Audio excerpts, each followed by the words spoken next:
Hi everyone, this is an unsolved case that oozes corruption, and this is one of those cases that will probably just piss you off, to put it quite frankly. Here on my channel, I film videos about all things interesting and horrific, so if you're a fan, please subscribe and follow along, and without further ado, let's get into it.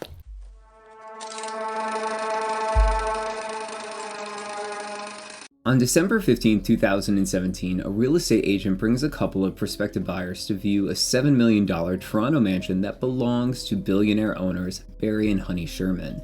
As the real estate agent Elise Stern walks the potential buyers throughout the home, they first start on the main floor before heading upstairs, and then after this, the three head back down to the main level so they can then go down another flight of stairs to see the basement and the indoor pool. But as the trio goes down the basement stairs, they instantly become annoyed and creeped out when they see what looks like a fake murder scene that's staged with two mannequins in the distance. But as they begin to step closer, a horrific realization occurs when what they see is these aren't mannequins, but really this is the billionaire couple Barry and Honey Sherman. The couple were both fully clothed and seated side by side at the entrance of the pool. Both had their necks wrapped tightly around the pool's 3-foot railing, causing their bodies to be partially suspended upwards. Both also had their backs turned towards the pool itself. To make things even stranger, both also had their winter coats slid off the back of their shoulders to force their arms behind their back. 70-year-old Honey Sherman had bruising around her face and was slumped slightly to one side, while 75-year-old Barry had his legs stretched out in front of him and his feet crossed at the ankles. The news of this grisly murder of an elite billionaire couple first shocked Canadians before the news began to ripple across the headlines worldwide. Barry and Honey Sherman had been married for 40 years and were well-known philanthropists. In fact, the duo was known as one of Canada's wealthiest and best-known couples. Barry was the founder and chairman of Apotex Inc., a generic big pharma giant, and collectively the couple's fortune was estimated to be worth $3.6 billion. And with this fortune, they continued to give back and supported multiple charities and organizations by donating millions. So when they were found dead in their home, it was shocking since both were popular and considered to be good people. However, once the realtor called the police after finding the bodies, instantly the investigation was mishandled. I read that the police who first arrived on site misread multiple obvious clues. And in an interview with reporters outside of the home that same day, the police shared that there were no signs of forced entry, and then they added that they were not actively looking for any suspects. So, given this official statement, the media ran wild with this and started to paint the headlines of billionaire murder-suicide. And allegedly, that wife, 70-year-old Honey, was killed by her 75-year-old husband Barry before he then took his own life. Needless to say, the couple's 4 children were not pleased with this outcome, and in my opinion, this case screams internal corruption. Since right off the bat, why would the police be so quick to dismiss this crime?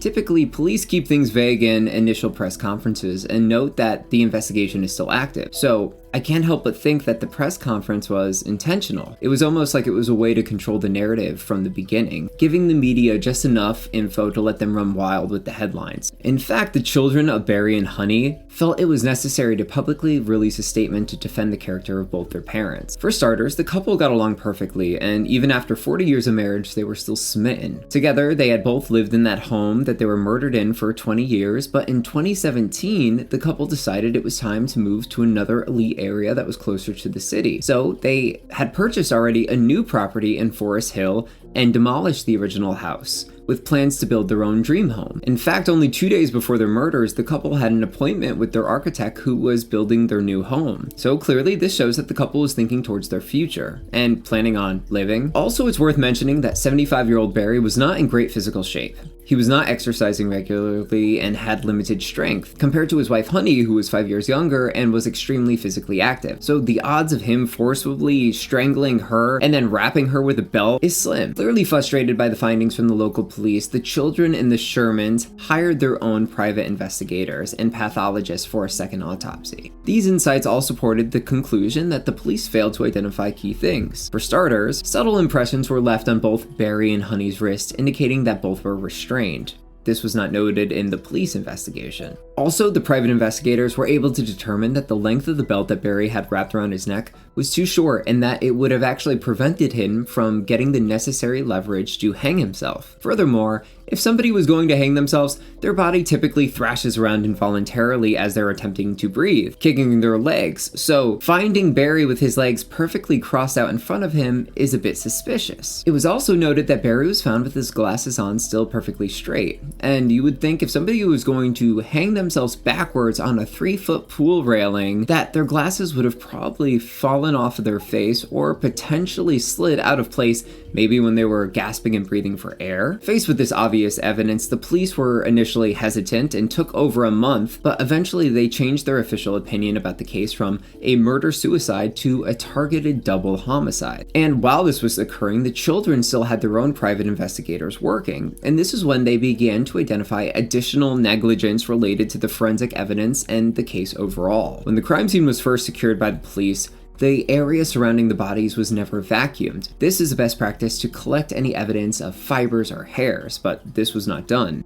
Additionally, those who were in the home, for example the realtor and prospect buyers, were never actually fingerprinted to compare the prints that were found on scene. On top of this, there were also countless palm and fingerprints left behind that were overlooked by the police. Police were so bold to state that there were no forced signs of entry since there was no physical broken windows or doors. Private investigators, however, were able to determine that there were a total of 9 different ways to enter the home, and there was even a lockbox that was located outside of the house that had the keys for the realtor. So it's clear that forensic evidence in this case was either intentionally or unintentionally overlooked. As months continued to pass, police interest in the case continued to decline, and a year later, only one police officer was still investigating the case full time. When we take a step back and we look at this case, motive is a key factor. Like I mentioned earlier, Barry was the founder and chairman of a generic pharmaceutical company, Apotex, Canada's largest producer of generic drugs. So this man was directly tied to a multi-billion-dollar industry, so of course there would be motive to kill him,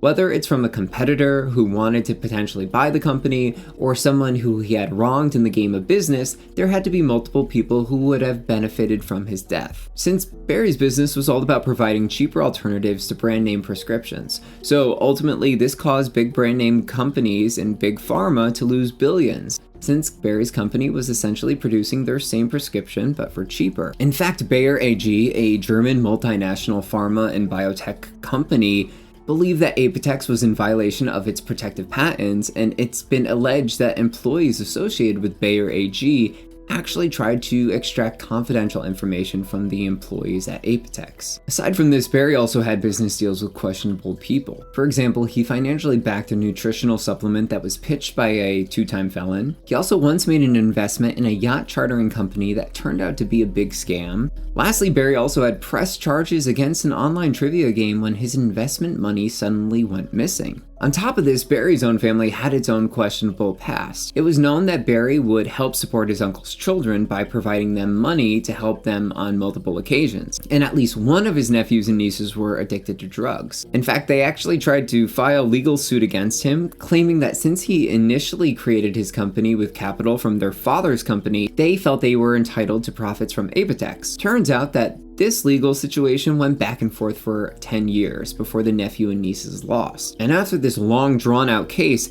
the anger and resentment I'm sure only continued to grow, especially when the court ordered that the nephews and nieces pay for Barry's legal expenses in court, which had to be astounding after 10 years in litigation. And not too long after this verdict, this is when Barry and Honey ended up dead. Although in some way, Barry did get the last laugh when his attorneys filed an appeal to request additional money from the nephews and nieces on the day that he was buried. To this day, however, the case has still not been solved, and Barry and Honey's children have actually offered a $35 million reward to catch the killer. This is one of those cases that's infuriating because it seems like it was so simple initially to solve this case, but whether it was just really bad, awful police work, or it was intentionally bad police work where things were purposely not identified because of who knows, bribery or some kind of threats. It all seems very fishy here. I mean, the facts are there. The kids hired their own private investigators that were able to determine all of these additional details and shortcomings of the police. So you can't help but wonder. It seems odd though to me that the police were so optic to sweep it under the rug and write this off as a murder-suicide when, I don't know about you, but if somebody was going to off themselves, hanging themselves with a belt on a 3-foot pool railing seems like an awful way to go. I mean, I don't condone it in any regards, but why would somebody do that? Out of all the ways, hanging themselves by a 3-foot pool rod seems just outlandish to me, honestly. Thank you so much for taking the time to watch, and if you're a fan of these kind of stories, unsolved mysteries, all things strange and horrific,